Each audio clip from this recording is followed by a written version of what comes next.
In 1995, an anime series debuted that would redefine the medium and change the world.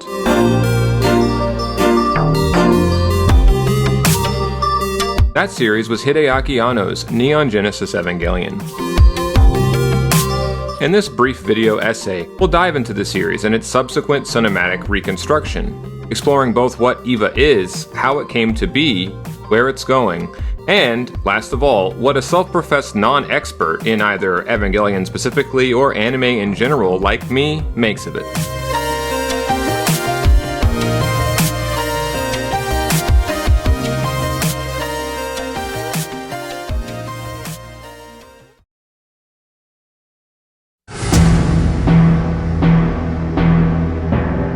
Evangelion is ostensibly in a genre that many identify with Japanese cartoons, the giant robot or mecha genre. But it's unlike any broadcast anime series before, sharing more in common with the style and substance of the so-called OVA than a typical TV show. OVAs, or original animation videos, came about in the 1980s. These direct-to-video productions were much harder to come by than a broadcast TV series. As a whole, they were shorter, had no predefined length, and had no limits in terms of either violence and nudity or conceptual complexity. In this cauldron of the sacred and profane, much like in earlier European art house cinema, the more risque or pornographic and disturbing stuff was there right alongside the more pretentious, surreal, and cerebral fare. Though this subculture of the OVA within the anime media may have produced work many today, as ever, would raise eyebrows to, there's no question the OAV or OVA was fertile breeding ground for some of the most important and influential anime creators in history. But unlike contemporaries of his like Mamoru Oshii, Hideaki Anno, the creator of Evangelion, was also deeply connected to the mainstream world too. Beginning as an animator on the seminal mecha TV series Super Dimension Fortress Macross, Anno was recruited to work on Hayao Miyazaki's classic from 1984, Nausicaa of the Valley of the Wind. Anno's role was mostly in helping bring to life a crucial moment late in the film, which involves a giant organic being that disintegrates before our eyes. Already, Anno was working in the same mold that he would later return to for EVA, from the robots of Macross to the organic, mecha-like giant and post-apocalyptic setting of Nausicaa. Charting the influences and precursors to Evangelion would take a video all on its own, though, for reasons we'll get to soon. So let's skip the important influences and pre-Evangelion works and get to the point. When it debuted in the mid-90s, Evangelion was, as I've said, a different kind of anime. Its characters were flawed, its morality gray, and its focus psychological. EVA is deeply rooted in Freudian psychoanalysis and the philosophy of science, to extents that can only really be compared, in my view, to the work of, say, Stanley Kubrick. In each episode, more or less, our protagonist, Shinji Ikari, along with the organization NERV, try to stop alien entities of a religious quality called angels from once and for all ending the world. Each episode heightens the drama, introducing one angel more terrifying and seemingly impossible to stop after the next. The mecha battles that usually result are waged between the angel and the no less mysterious, giant living monsters piloted by children, the titular Evangelions. The show is so heavy on obscure details, indirectly conveyed lore, and ineffable surrealism, it's often been compared to David Lynch's TV series Twin Peaks. It's a show with more cosmological mysticism, psychosexuality, and Lovecraftian eldritch horror than maybe anything ever broadcast. Evangelion depicts broken, often twisted characters, conspiratorial intrigue, and inscrutable mystery. By its jaw-dropping final act in the feature-length film End of Evangelion, the series entered a territory that I'd say few other sci-fi movies or shows or properties have ever dared. Apart perhaps from, say, Tarkovsky's Solaris or the aforementioned Kubrick in his Space Odyssey 2001. Yet, as far into the vast abysses of space that EVA takes us, it probes no less appallingly deep down into the human psyche, conveying the gambit of Freudian complexes and dedicating entire episodes just to the question of consciousness and the self.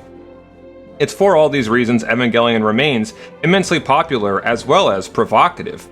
Anno has since embarked on a crazy reconstruction project of the series, which attempts to fully rework the original and its cinematic ending as 4 more traditional feature-length films. Though fans were largely disappointed with the third entry of these films, the movie in my view is underrated, just for daring to meddle with the source material. Even if I can understand why people don't love Rebuild of Evangelion 3.0, I'd argue the brilliance of Anno and his masterpiece is something that we all now just take for granted, which we forget, by the way, was never about just giving us what we wanted. 3 may not be as good as prior works in the series, but it's still one of the best anime movies I've ever seen, if not sheerly just in terms of animation and presentation alone.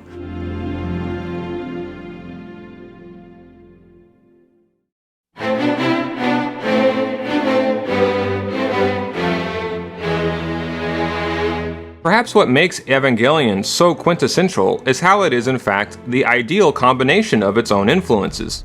It may also be incredibly unique, but there's no denying Eva is also derivative. Therein lies the beautiful paradox. And when you think about it, it makes sense that it would be derivative. I mean, how else could such an experimental and challenging series succeed except by infusing itself with an overflowing love for anime in general? Well, as it turns out, the similarities between Evangelion and other great anime series, like Gundam, Devilman, Ultraman, and Space Battleship Yamato, were all intentional. There are just as many crucial connections we could draw between Eva and Anno's previous mecha masterpiece, the OVA Gunbuster. This isn't sheer plagiarism or laziness. Eva's derivative aspects are actually part of Hideaki Anno's aesthetic postmodern philosophy. He told the manga company Kadansha in a 2003 interview, quote, "I think since the 1960s there has been nothing but counterculture. Something was there and you react against it. In the end you react again against the initial reaction. It was just this cycle of repetition. Now there's nothing left to react against, so creative activity has been reduced to nothing but recycled, copy collage type works. The works created today are only made by copying and pasting. I think there's no choice left but to do this. Today, when the potential of each individual has been lowered to this extent, and the amount of information has only increased, there is more or less nothing left to do but copying and pasting." Anno is also quoted in 2004's The Unofficial Guide to Evangelion as saying the following: "There is no longer room for absolute originality in the field of anime, especially given that our generation was brought up by mass-produced anime. All stories and techniques inevitably bring with them a sense of déjà vu. The only avenue of expression left open to us is to produce a collage-like effect based on sampling of existing works." That collage or sampling aesthetic that Anno describes is the postmodern ethos in art in a nutshell. We might compare Evangelion's fusion of myriad influences to that of Star Wars before it, or perhaps Hideo Kojima's Metal Gear Solid after it. And in other ways, there are fragments and glimpses included in the series not only of other works, but of Anno's own personality. He has identified himself with at least 3 different characters in one way or another over the years, from Shinji to his father Gendo to Misato. Meanwhile, in a 1996 interview, Anno explained that much of the series' post-apocalyptic isolation derives not from a personal history per se, but from a shared one, a collective one familiar to all Japanese living in the post-war age. Quote, "In the world of Eva, the human population was cut in half, but as a rule, we can say that the worlds where the population has been decimated are typical of cartoons. I think worlds isolated and torn to shreds, where, because of a past disaster, humanity has been decimated, are characteristic of Japanese animation." End quote.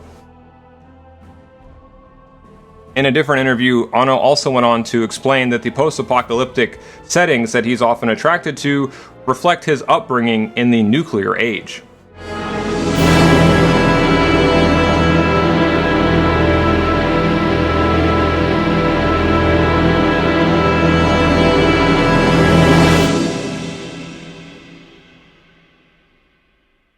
That collage conceit that we mentioned was made much more literal by the final 2 episodes of the original series, which utilized the TV animation medium unlike perhaps any show before. Fan outrage and a lingering lust for closure was met by the staggering art house sci-fi film disguised as anime feature The End of Evangelion. And now, in the 21st century, as I've already said, after parting with the shady studio Gainax and embracing new technology as well as digital design, Anno's masterwork lives on in new forms as the aforementioned Rebuild project, with the last entry slated for release sometime soon. This series was at the cutting edge of a new kind of sci-fi, a science fiction for the quantum and information age. Viewers could learn indirectly by watching Evangelion about far-out concepts from science like particle wave duality and the Dirac Sea, as they were also invited to ponder the origins of life on Earth, how religion became the modern rule of law, and where our planet, and with it, our species, might meet our end someday. The series portrayed a world reshaped by cataclysmic climate change, where summer becomes permanent, where most of the planet's lowlands are underwater, and where shadowy death cults lurk behind major world events. It's a dark and unsettling vision of a near future, one that uses obscurity and secret lore to drape itself in an impenetrable veil of illusion. Yet Eve is also a humanist tale, often where characters are no less, if not more, important than story. Ultimately, for all its sci-fi anime trappings, that is what makes Eva so compelling. Its utterly unflinching meditations on human nature. This speaks to the original's era, the 1990s, which the Japanese now sometimes refer to as their lost decade. After the miraculous economic boom in the country throughout the 1980s, in the 90s that bubble popped, just as the Cold War, and with it the century, drew to a close. Evangelion reflected the soul-searching, the thirst for an almost religious sense of meaning, exacerbated by these events. As Anno said in 1996, quote, "Part of Japan and America can meet most of their desires, right? There's a problem that's come up after we've found a degree of calm. For example, some extremely materialistic people do not bother to consider whether they make themselves disliked by others. I think we should live more essentially. In our current material security, the problem of the heart becomes a very current topic." End quote. There aren't many big-budget, widely adored franchises so willing to take risks. Though it's been delayed due to COVID, I have no doubt the final EVA Rebuild episode will be just as captivating, trippy, and controversial as ever. So here's to one of the greatest animes, if not one of the single greatest achievements in science fiction ever made. Until next time, boss.